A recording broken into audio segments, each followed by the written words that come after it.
urayikeneye ndayikeneye ariko hari ibindi bintu kano kanya ushobora kuba ukeneye cyane kuko ukeneye inviting urayikeneye hari ibyo wize kera wakoresha abantu n'ubundi ukabatumira ariko kano kanya hari ibyo ukeneye gukora aho kurusha yenda ukuri gukora kuri inviting.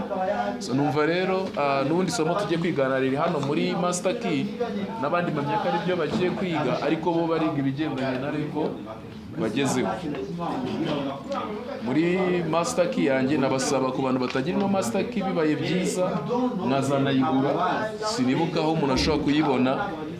Njye nayiguze na Elias Muhozi nagiye i Bugande. Tugiye Eric the sky is the limit my champion Elias Muhozi iri na signed by Elias Muhozi, ariko ushobora no kutabona n'ingiyi utagiye i Bugande ukabona abantu bazicuruza hano. Sinibuka niba hari ndaza kubabariza baronja baca niba bazifite uburyo iki gitabo ni kimwe mu bitabo bishobora kugufasha muri skills z'ingenzi tugira uhereye no kuri prospecting by'umwihariko dushobora kujya dukoresha no ku bapartner bacu bakinjira bo uhereye kuri prospecting inviting n'ibindi. Somo tugiye kuganira hano twabahitiyemo edification nkuko nayo babwiye ejo yenda cyose ejo niba bari kandi navuye hano muri office hakiri kare cyane baba leaders bacu abarida ba dominators Damien ndetse na Emi uyu munsi ari abarida bacu badashoboye ingabuse mu kajyara kuko yagize impamvu n'ibyo ariko nibigenda gutyo tuzamuhindura dushyireho showing up. Siko bimeze igenda gutyo tuzamuhindura dushyireho showing up.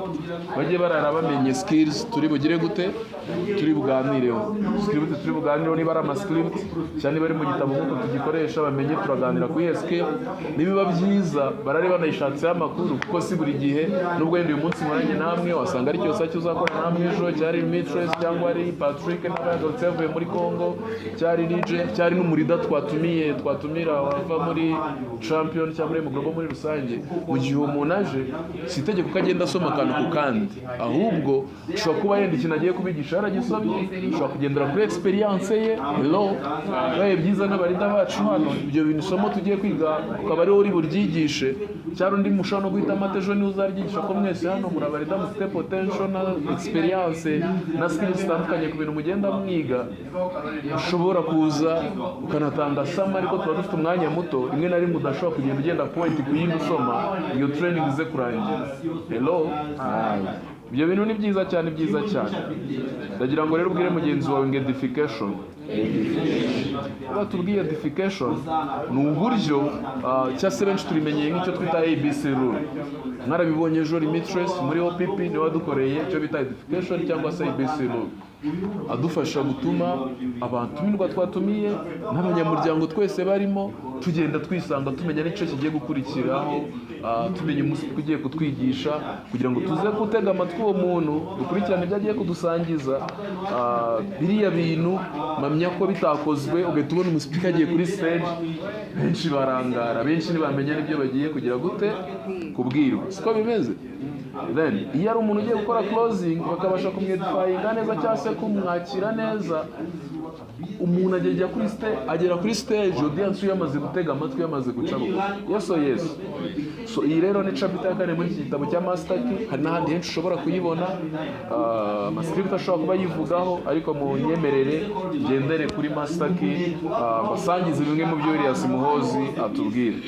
Ahangaha tubwira ko edification is the joints of net in network marketing. Net ni supernet cyase murabona utudomo twinshi cyane batubwira ko ni joint cyase mu guhuza ni bihuza twa tuntu twose muri business yacu bigenda bihuza igice n'ikindi. Rero ni byiza ko buri wese yari umuntu ashaka guhuza utudomo udashaka kuba ibintu byose dukora muri no business wabasha kubihuza bikavamo twese bitubikeneye. Rero iri ni isomo dukeneye nk'abaridas. Kimwe mu bintu bijya bingora iyo umuntu anyakiye kuri stage akanyakira nabi bituma mbura naho mera cyangwa se nanjye ngatangira nabi cyangwa se umuntu akakwakira kuri stage yahayipinze yakabije agakabye. Yandi magambo sindibwirwe nca muri izi point zose hano hari education y'umu apply umuhuza n'umu prospect iyo turi gukora ama conference call. Hello hari identification n'umu apply n'umu prospect iyo ugiye turi gukora ya closing hano nyuma ya presentation cyane nyuma ya one on one igihe ushaka kuhuza na apply. Hari identification y'umu apply n'umu partner wawe yuje kubahuza kugira ngo yenda muhereze mentorship. Ibyo bintu tubikenera twese, namwe aba partner n'abanyine bajya babahuza nabo. So iyo ni point ya mbere turi buvuge. Indi ni edification,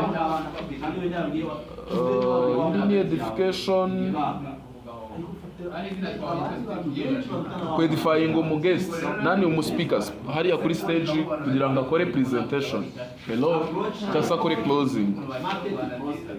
Indi ni ukwedifying an upcoming events, ari byo tumenyereye nka promoting. Elias Mozano we n'ubundi yakoresheje edification, yeah, to edify a speaker at an event, edify a guest speaker for an upcoming event, ari byo navugagaho. Ibyo byiciro bitatu byose turi bubirebe.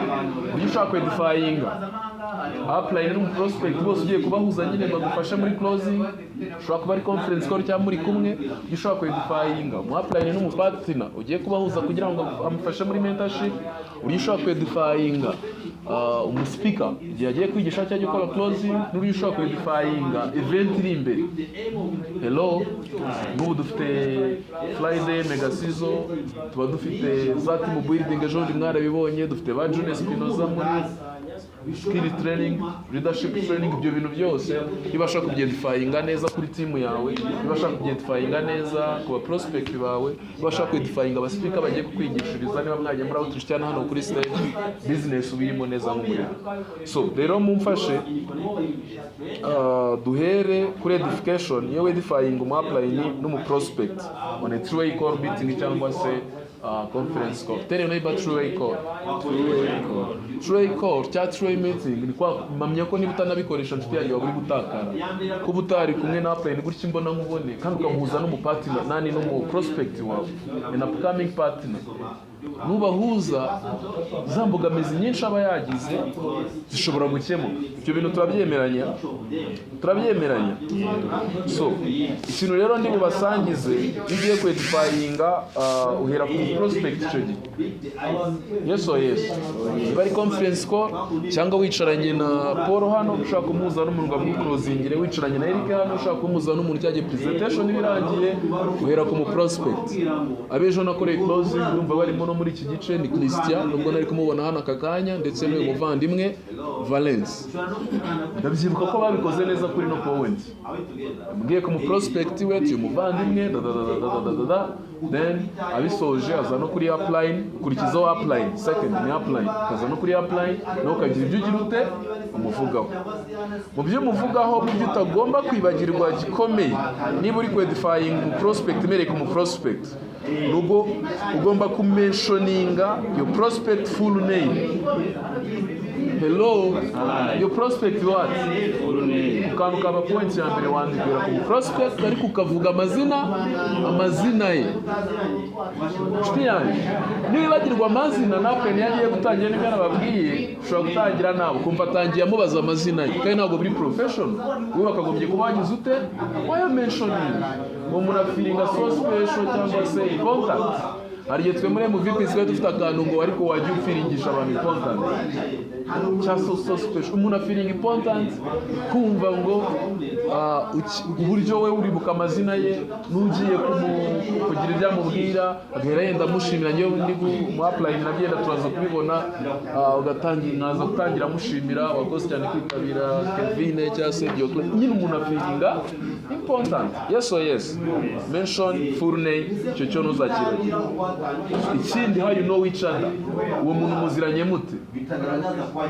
Usanga umuntu benshi iyo bagitangira muri kiriya cyiciro ngo apply namuzanye umarurire nayo mfite umupatira kera kera bita byembe najyaga avuga ngo apply mumene kasike nguyu namuzanye rimwe rimwe akaba yabivuga n'uwo muntu yumva ntabwo aba ari ibintu byiza kuko uwo muntu ataraza kwibonamo ko mugiye kumucuruzaho kuko uwo muntu mugiye guhita mutangira kumubwira ibintu by'amafaranga wayabona gutya byagenda gutya so mentioninga full names ikindi nyinibuka kuvuga uburyo muziranye umuntu n'umushuti wanjye uyu muntu twariganye uyu muntu twahuriye kuri Facebook ndimo ndasangiza abantu amakuru kumwe dusanzwe tubigenza umuntu n'umwe mu bantu nabonye bari interested cyane mu buryo bwo kwiteza imbere shimyo cyo kintu turi kucyumva neza hello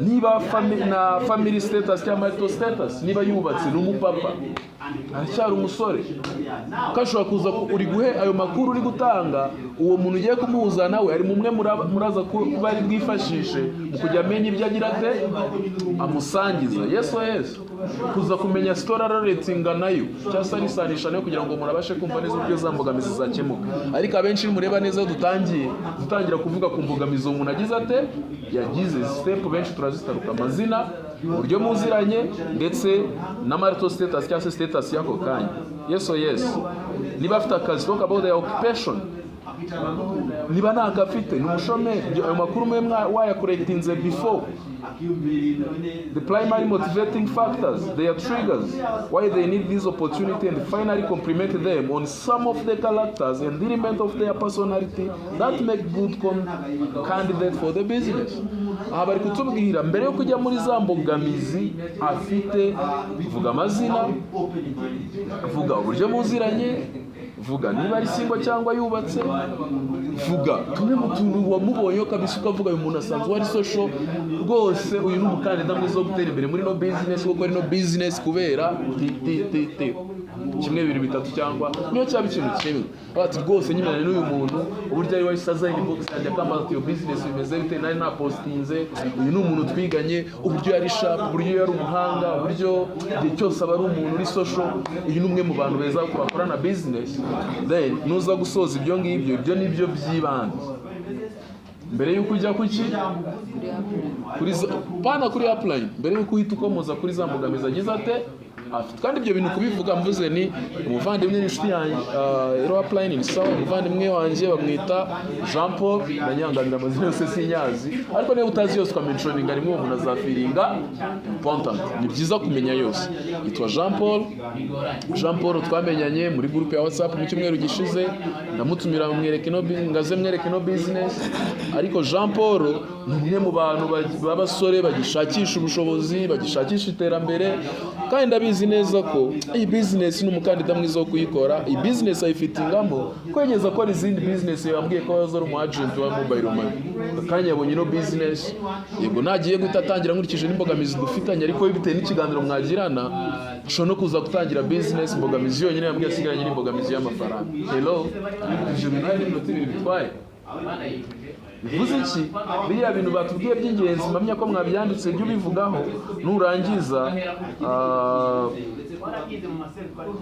to show you that you have taken ibyo simbyinjiramo cyane yatanze n'urugero kuri Nicholas na Jim Muhwezi icyo ikibisoza ni za mbogamizi yagize nicyo gisoze education mu prospect hello na amafaranga n'umwanya ni piramide za objection benshi baba ari bya bibazo baba bagiye babaza cyangwa niba hari n'ibindi atabajije cyangwa atambwiye ashobora no kumukubaza nk'umuntu ufite experience yes education mu prospect ndumva nyirangije reka mbasomere kuri example ya Nicholas na Jim Muhwezi Nicholas yari yatumye Nicholas na plan wa Jim Muhwezi ahangaha cyase Jim Muhwezi sinzo yari yatumye reka turebe Nicholas please meet my friend Jim Muhwezi. Jim and I met at university doing the same course. We have been close friends for 10 years now. He's happily married with 3 beautiful kids. He is currently working as the head of the IT department at his bank. When I saw this business, Jim is one of the first people I thought about because he loved to have fun and travel. I thought he and his wife would love lifestyle trip that came with our business. I'm also sure he and his wife don't need extra income to supplement their salaries. I have no doubt that Jim will make it big in our business because he's hardworking, ethical, and has great people skills. Ahangaha urugero bari kutwereka igihe umuvandimwe yari watumiye Jim Muhwezi yamuhuzaga na Nicholas. Hello, upline. Urumva ko yaravuze Nicholas hura na mugenzi wanjye Jim Muhwezi. Nawe ati mushiti wanjye yitwa Paul nka bimwe navugaga. Amaze kuvuga amazina avuga uburyo baziranye. Tumaze imyaka 10 tuziranye. Akora muri bank. We n'umugore bafite abana beza ariko n'umukandida mwiza gutera imbere muri no business kubera ko Jim akunda gutembera. Jim ashaka indi income yongera ku mafaranga we n'umugore bakorera yongera ku masalaries yabo kugira ngo bashe kwishyura nerivare z'abana n'ibindi. Jim ni umuntu usanzwe ari umunyakuri, ni umuntu usanzwe abantu bizera, ni ufite people skills cyangwa ubumenyi bwo gukorana n'abantu no kwisanisha n'abasanzwe ari umuntu uri social, yabaye mu public club menshi ufite n'amakuru mwavuganye before utwo tuno dumentioningeho, then uwo muntu n'ubamaze kumukomplimentinga gutyo sha April nawe arabona ahera kino uwo muntu yamaze kujya muri mood nziza yo gutega amatwi ibyo April nagiye kugira ate agiye kuvuga. Tukomeze kuri point ya kabiri apply. Yes or yes? Niba ugiye kubwira noneho Jim kuri Nicholas cyangwa ugiye kubwira wa muvandimwe mu prospect reka tumfate nka Diocles, ugiye kumubwira kuri nani Paul yari we mu prospect April no ugiye kumuzana we yenda yarinde ya Diocles, ugiye kumubwira kuri Diocles. Then habari kutubwira ko none kimwe mu bintu by'ingenzi when you are defining your upline, focus on their successes. They are what? Successes. Bivuze ngo ni achievements anga. And great qualities. Sibye no achievement hari na quality uwo umuntu agize ate afite. Iyo tuvuze qualities ni bya bindi umuntu personal qualities yifitemo. Na cyose cyo ugiye kuvuga kuri quality kibagirwa akantu ka excitement, sinzi ko waba wazivuzeho neza. Siko bimeze. Nyine vuga kuri qualities abantu baziho. Vuga success ariko wongeremo na qualities. Uyu muntu ni umunwanyi wacu, umuntu aradufasha, uyu muntu ari nyine ibyo bintu by'ubyibuka. Sibyo? Hello, tujye rwose nyiza no muri business nkahura n'uyu muntu narebonaga ko ngiye gutera imbere kandi sinibeshye kuko yenda byaramfashe. Reka twumve uko babivuga ariko guys, point ya success is achievement, then qualities umuntu yifiteho ntukajye uzibagira. Talk about how supporters they have been, uburyo bwo wenda umuntu yagiye agufasha cyangwa afasha team yawe. Sibyo? Ikindi ngibi psychologically bihereza wa mu prospect wawe impression ko nawe agize amahirwe yo guhura n'umuntu ugize ute udasanzwe.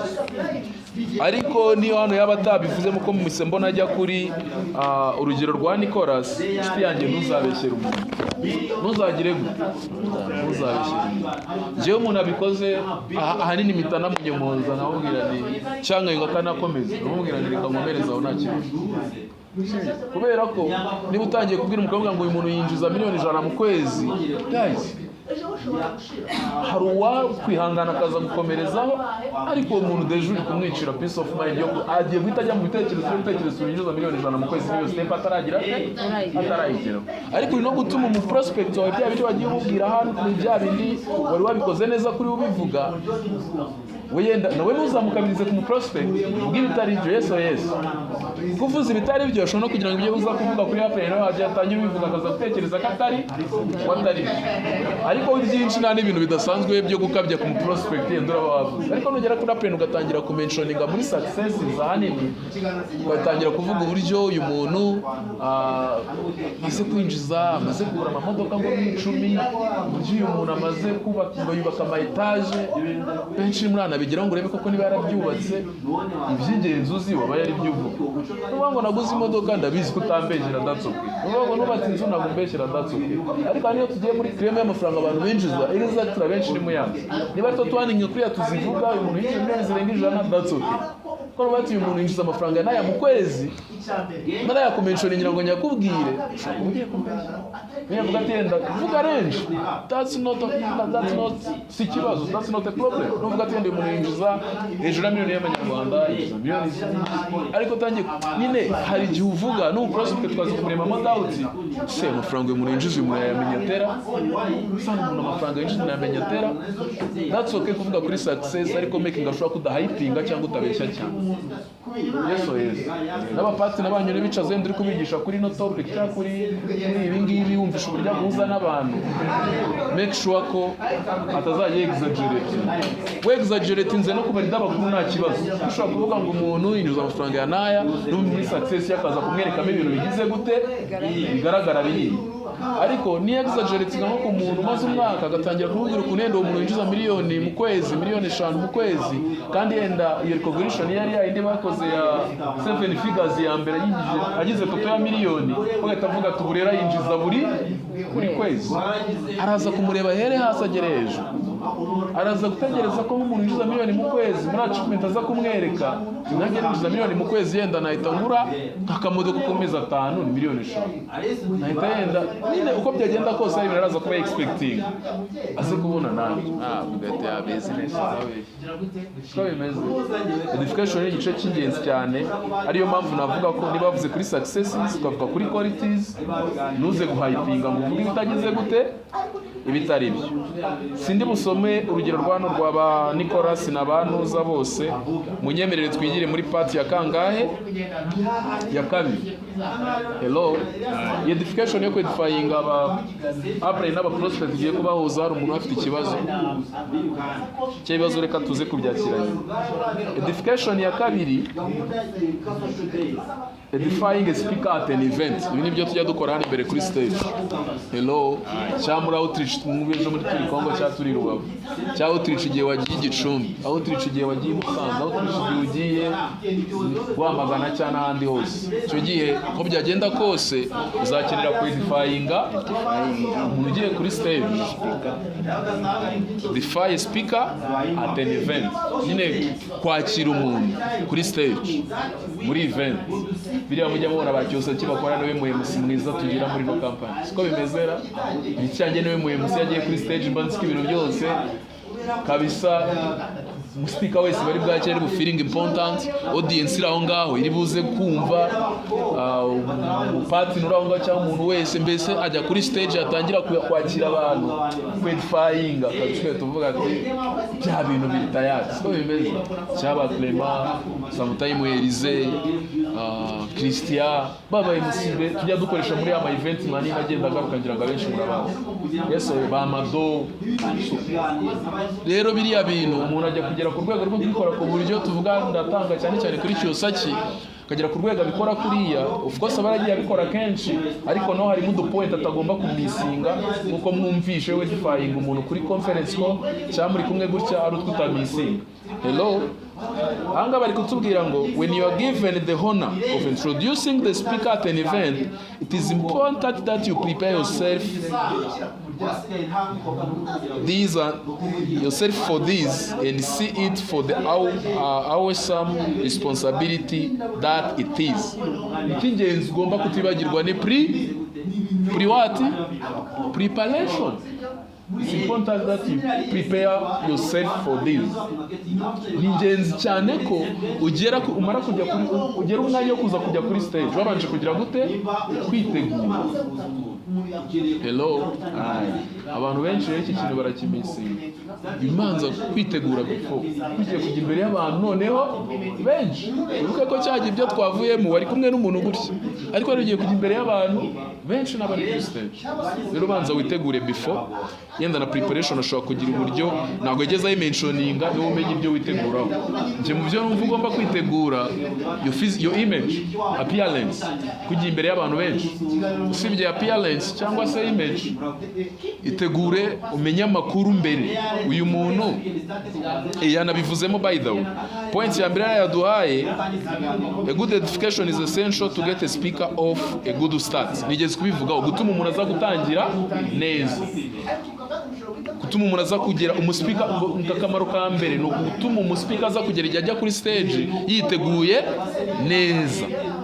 So ikindi, what you say during the edification and how you say it can make a speaker break the presentation. Ngo rero ibyo uvuga nibyo nigeze kuvuga, bishobora gutuma umuspeaker ubwe agera kuri stage yamaze kubyica pe, yabuze ahahera muri wari kurwana n'ibitekerezo by'ibintu yenda wavuze, bikaza gutuma presentation itagenda neza cyangwa closing itagenda neza. Ibyo nigeze kubivuga, reka mbitaruke ahubwo twigire kuri point ya mbere. Do your home muri ya preparation ya mbere atubwira, do your homework about the speaker. Niba uskuri bwedifying limitless uyu munsi agiye kwigisha, agiye gukora closing n'urugero nanze sinzi niba ari uyikora.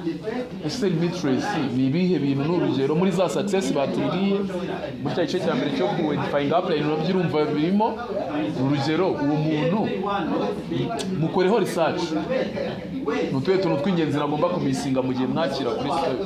Ko ni nka bya bindi wedifying apply ni mubyibuke ku muntu umwe, ariko nigiye kubivuga ari abantu benshi. Ni biki bintu utagomba kumisinga. Do your homework about the what? The speaker.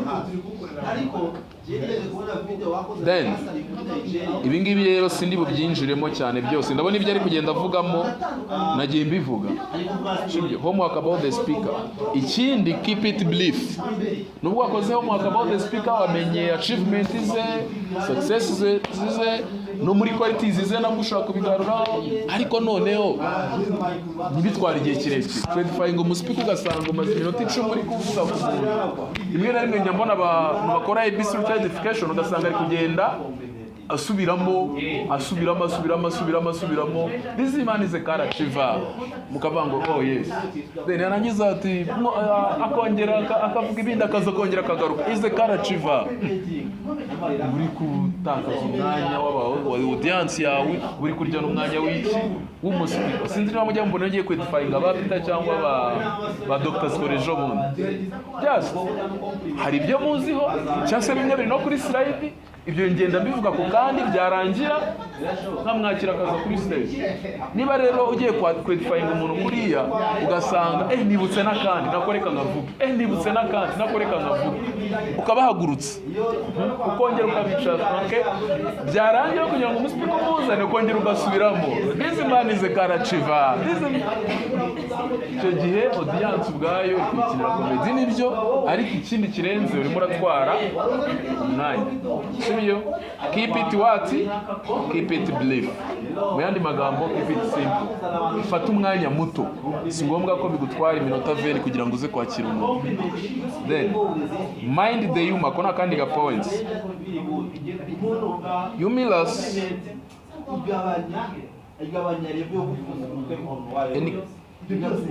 Have a tendency to take up the time and embarrassing and related to the topic. You should make sure that humor, if any, adds to the speaker instead of taking.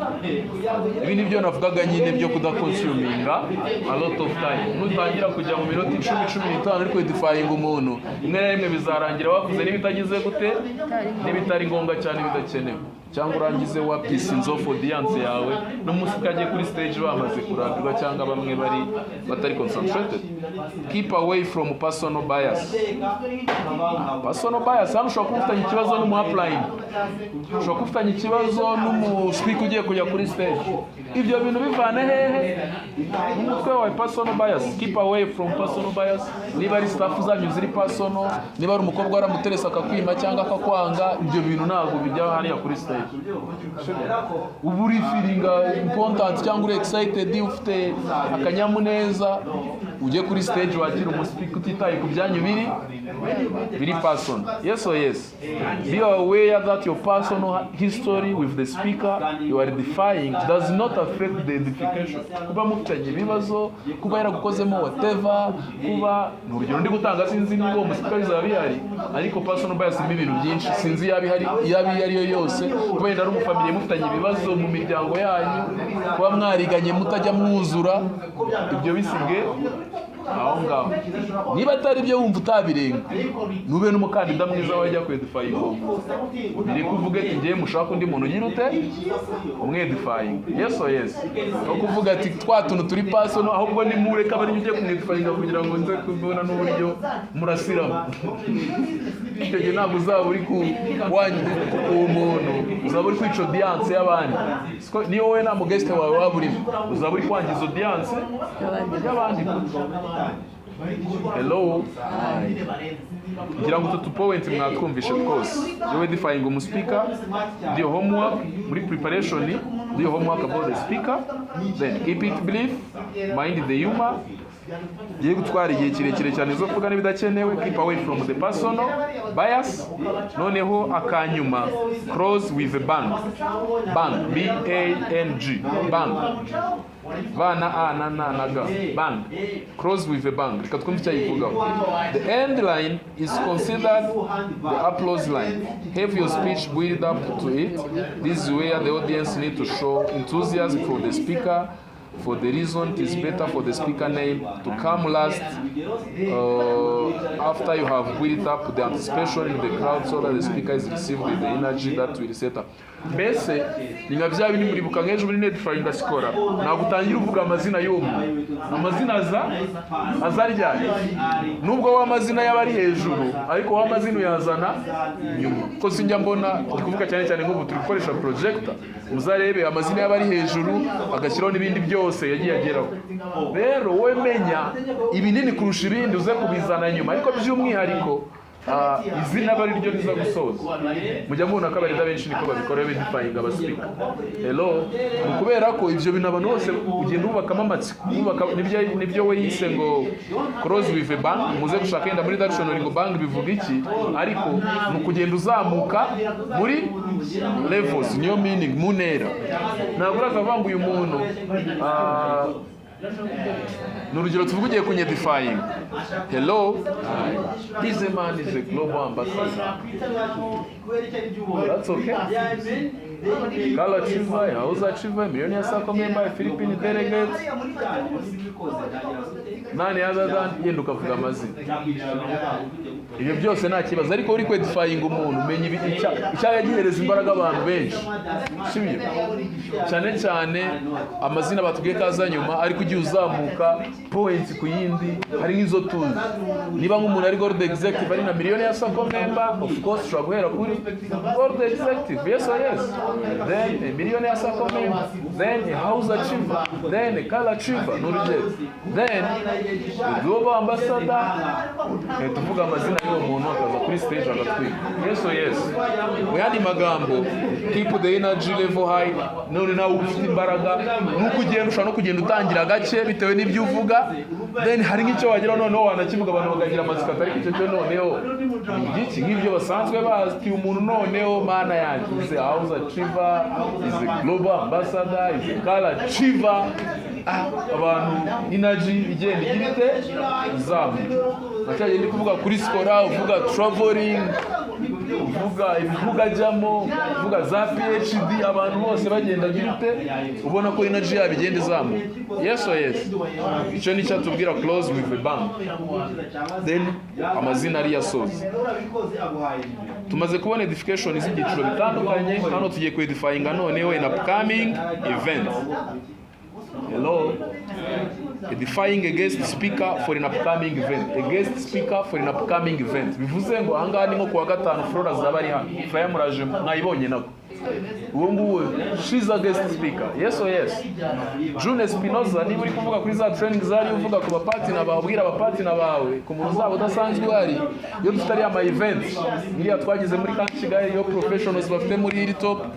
Niba harimo umugezi turimo nk'abari ababyinnyi abahanzi nyine iyo mufite umuspeaker unana umuntu udasanzwe imwedifyinze mu buryo bwiza najyaga mubibona turimo kuri Zoom cyangwa mu ma summit turi kubabwira ku muntu uzaza muri iyo event niba ari ba Christopher ku buryo kabisa nuza kumuvuga ushaka no kumuvuga abantu bakagira ngo si wa umuntu basanzwe bazi n'abasanzwe bamuzi ariko none hakenshi nuko aba ari umugezi speaker n'abantu ba prospect bawe aba partner bawe niba uzaza gutanga training, uzaza gukora closing, abenshi niba muzi, benshi niba arahura nawe in person, benshi niba basanzwe yenda bazi achievement.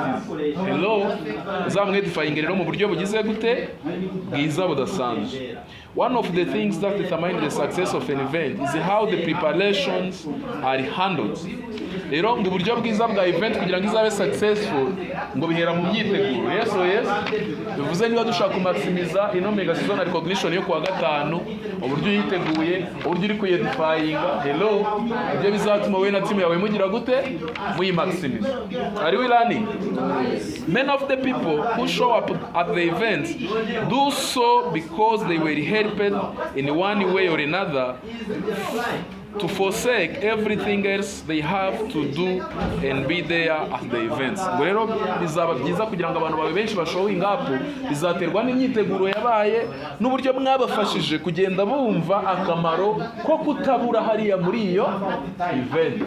None akamaro uzakabereka ukoresheje iki, ko byagenda kose ukabereka ushingiye ku bantu bazaba bagize gute bazaba bahari. Yes, ariyo mpamvu iyi point yitwa defying a guest speaker at an upcoming event. The first time people come to hear a speaker should not be the first time that they hear of the speaker.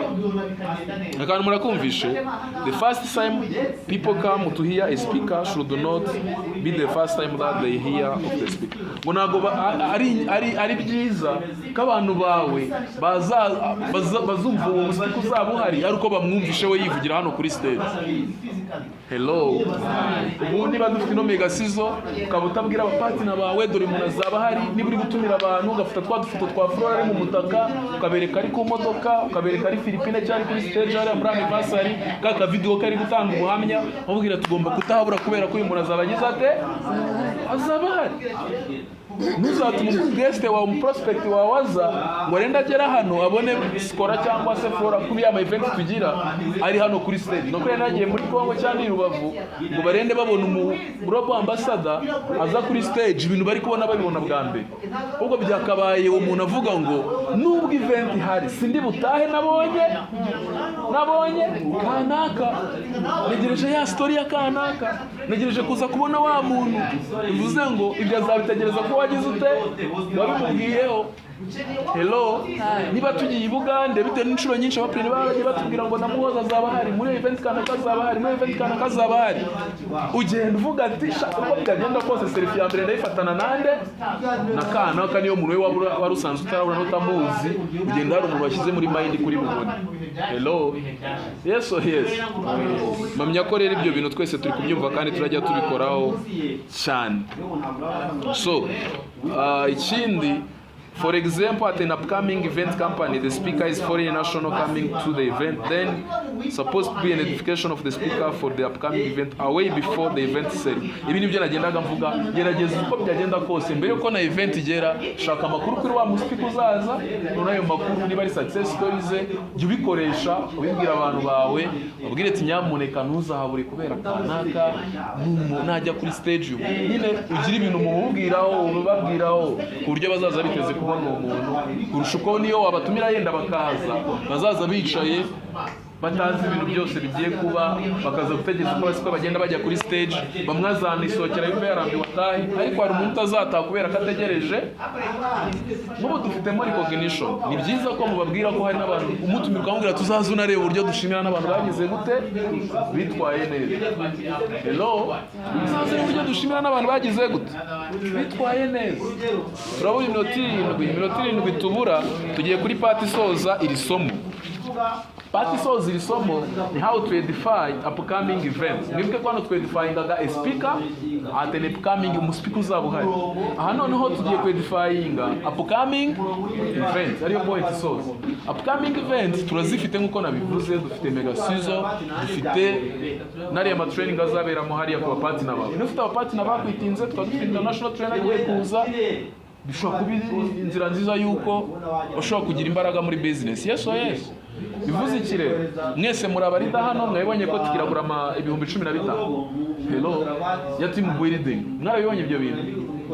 Cyamakuru twari kuyaha nka update ya June Spinoza, tukorana training ara muri sale ya company zirangire, dukore na team building izaba irimo no gusangira nawe n'ibiki byose ari ibyo 15,000 nyine bizakora hariya n'ubundi muri sale ya company niho sinzi nitumara kuva muri sale ya company ngo tuzajya kwiyakirira yabaza biderivaringa bakabizana hariya cyangwa niba tuzajya ahandi hantu yayo makuru nayo bazayatumenyesha ariko hari event zitabirwa na Silver Executive and above kandi hano ndabisiko aba Silver murimo ama event yose yo n'aba training rusange y'abantu bose ariko iyo team building ni SE and above ngo n'abantu 75 ubwo umuntu utarakura tiki umunsi kwa SP cyangwa ejo iyo yose impamya ko yazahitana sagira n'uwo muhuro team building kugira ngo umunsi kubimeze tuzabikora na John Espinoza niwe uzayidukoresha then tunasangire nawe n'urugero rero aryo navugaga event zose zaba zihari gezaba dufite recognition ya Victoria gezaba dufite iriya recognition ya challenge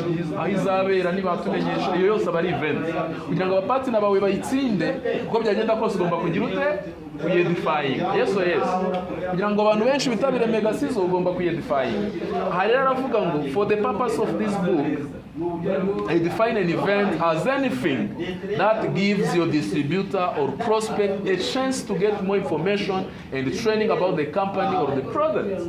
Event ni iki mwoza avuga ko ikintu cyari cyo cyose cyatuma abapartner aba prospect babona amakuru kuri product babona amakuru kuri business iyo yose aba ari event.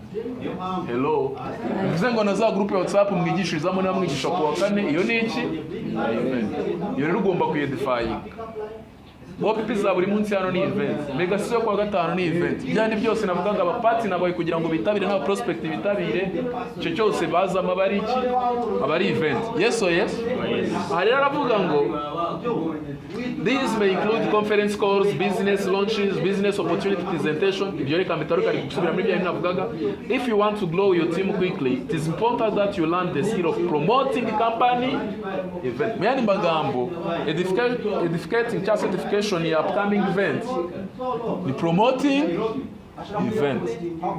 Hello tell your neighbor promoting event na bari komanda no muri go promoza isome chapter twa promoting event iraza yuzuza ibi bya muhozi nawe so anga rero promoting event reka nivugire uburyo bwiza cyane tuzikoramo bugenda buza busanisha no bimwe tunabikura aha cyangwa bandi bari batandukanye niba ugiye promoting event zose dufite benshi ndabizi murabikora hano ariko abenshi mufata flyer mukohereza kuri groupe z'abanyamuryango bayo hello abenshi mufata flyer mugashyira kuri stade niba ari OPP raba niba ari ya mega season niba ari team building niba ari challenge dufite Victoria's niba ari za get promo benshi mufata flyer gusa mugashyira kuri stade mugashyira amagroupe ya WhatsApp cyo ko banoherereza umuntu inbox ababikora that's good so uburyo bwiza bwa mbere ni one on one hano muhozi yakavuzemo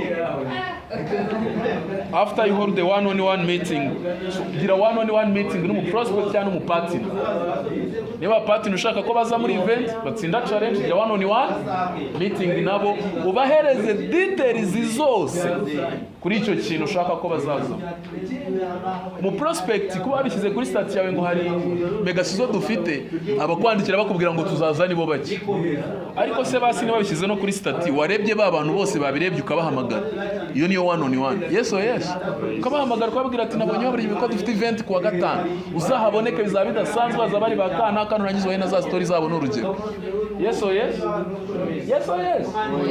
niba ari OPP aba prospect bawe ni ufite group ya WhatsApp wigishirizamo ushobora gufata ya flyer ko kukayoherezamo ngo muzitabire kuwa gatanu saa 8 ariko ni byiza kunabajya inbox ukagira ute ukabahamagara cyangwa ukanabahereza ya flyer inbox babwira ati nyamuneka nimuzahabure wabona yabibonye adasubije ukamuhamagara mbese ukoresha inzira ari yose umuntu amakuru amugeraho one on one yes noneho kuri team ndabizi mwese mufite amatimu manini yego bisharinge kuri groupe za WhatsApp ufite z'abanyamuryango na platform zose za social media ugira yes ariko gerageza n'uburyo bwose bushoboka ushobora kugirana ikiganiro nabo mwagiye mubibonayo dufite event muri champion nabishyize kuri groupe za WhatsApp z'abanyamuryango nibyo nayipostinze kuri groupe za Facebook z'abanyamuryango nibyo ariko nibishoboka byose nazenguruka ama training center y'aba leaders bivugaho ibyo nabyo bihagije tugakora amazumu tubivugaho buri muri dakagenda afata umwanya avuga ibyiza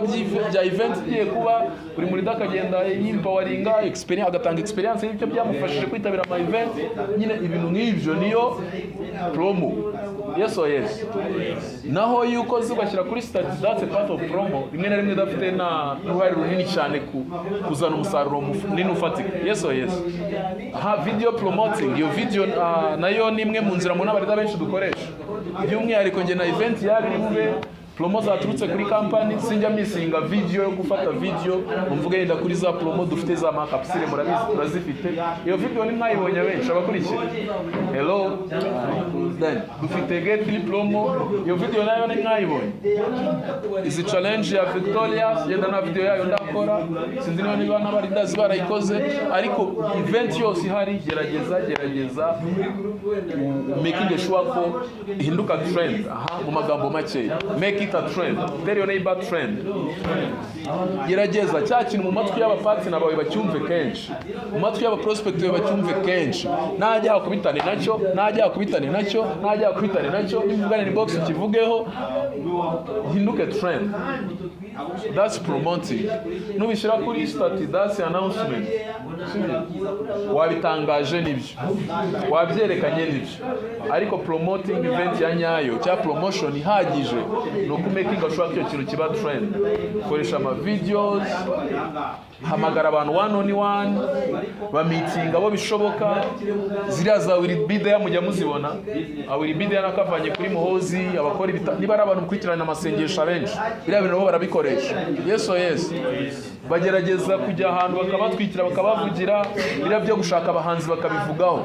Nayo nkabona abandi bantu bafite ama event bajya bagira abahanzi niyo umuhanzi yaba atazaza ushobora kugenda ngiye nkamwishyura amafaranga akavuga kuri event mugize gute mufite afite audience ntabwo nzapromisinga abantu kazaza nanjye icyo gihe niba nzi ko atazaza no muri video ye azafata nazabwira abantu kazagira gute kwazaza we yayifata babwira ngo please be there bizaba bidasanzwe uvuga ngo nzaba mari nabivuga akavuga bizaba bidasanzwe muzaboneke muzenjoyinga you will have fun n'umunyamona abantu babikora je ni inshuti n'abatipe benshi bo muri media abatipe benshi b'abahanzi so ibyo bintu kuko nigeze kubibamo kera njya mbona nuzazaba ama status nubagiza bonjyaho wahita usanga afiteho nk'umuntu ari kuvuga nk'ubaseti bafite ibintu ngo niba ari bya sama bizazamo na Dr. Kingsley uriya muri Nigeria. So icyo gihe ushobora gusanga afashe nk'umuhanzi kanaka akaba ari kumupromotingira ibyo binasaba abantu kuzitabira kandi watazaba hari ibyo bintu utabikoresha kuri business yawe ukoresha aba close line.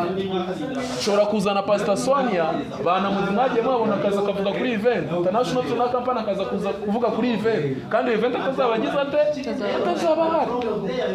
Hello rero gerageza ukore kuri kote zose ku nguni zose ushobora gutuma abantu bawe bakomeza kumva ko icyo kintu batagomba kukiburamo. Ariko abenshi ndabizi neza ko promoting yacu irangira kuri site abenshi irangira kuri groupe z'abanyamuryango bacu ni bake cyane hano ushobora gusanga dukora video promotion kandi ndabizi ko mufite amatelefone afotora neza niyo waba utayafite egera umwapeni ifite gufata ka video promoting niba ari product du promoting ushaka gucuruza product benshi hano ntabwo mubora tu video twanywe kombo n'utwa Vincent aho twari Mistress twa Ramadan twa Kirusaki kandi benshi mwese mufite ama devices niba utanayafite wakwegera ugize ute yes that's a kind just a part of promoting kandi noneho nziza niba ushyize sitati abenshi ni amarangamutima yawe yumvishe ariko niba uri kuvuga ukabona video uvuga yabonyemo iki n'amarangamutima yes hari impamvu nyinshi numva rero hari abafite ibindi batwongera bashobora kubiduhereza izi point zose nagerageje kuzicamo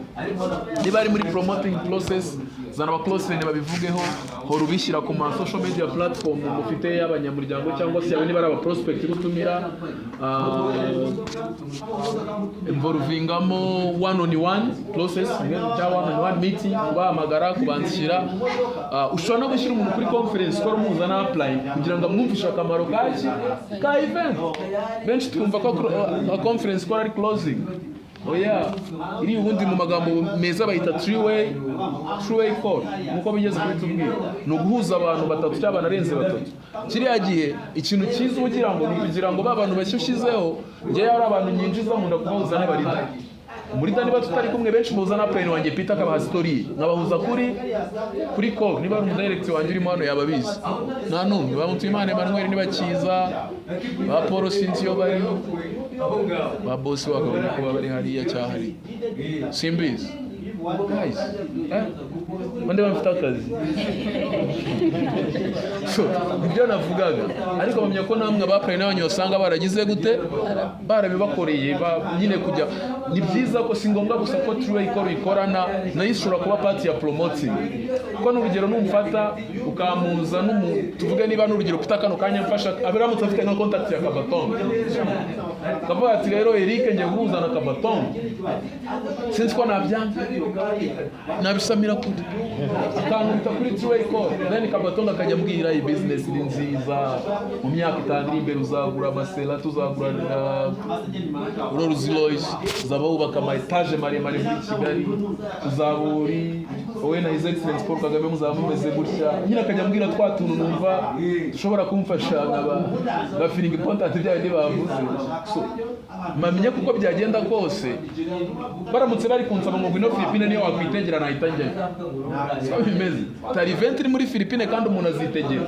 ariko Peter akaba atabinkumveka ngo byumve we yabaye amafaranga ari menshi wangu nagura ikibanza cyane yagura imodoka ariko akanshyira kuri True Call na Kabatonga akambwira benefit zose nzavanamo kubera influence ya Kabatonga kubera ibyo yagezeho iruti bya Peter ibyo bintu nshobora kubyumva atamfata amafaranga bitangiye siko bimeze rero True Call mujye muyikoresha gusa atari conference call ukora ahubwo ushobora kuyikora uhuza umuntu partner wawe mushi utari gukora ibintu neza n'umuplan uzi wa mugayide ushobora kuyikoresha ufasha umukiriya wa product yes iyo nayo ishobora kuba inzira yo gufasha ushobora kuyikoresha muri promo ariyo point turiho bavuga ukabona umuntu neza challenge afite potential zo kuzitsinda ariko ubona neza bitarajyamo then ukamuhuza n'umuntu ujye utsinda ama challenge yose bashyize muri Victorious ukamuhuza na Kiyosaki ukamuhuza na Eric ukamuhuza n'abandi bashobora kumukubita point zose yakoresha ukavuga ati yenda mfite ikibazo ko ndamutse nguze izo product hari abatazi ko zira product zacu zifite expiration date nini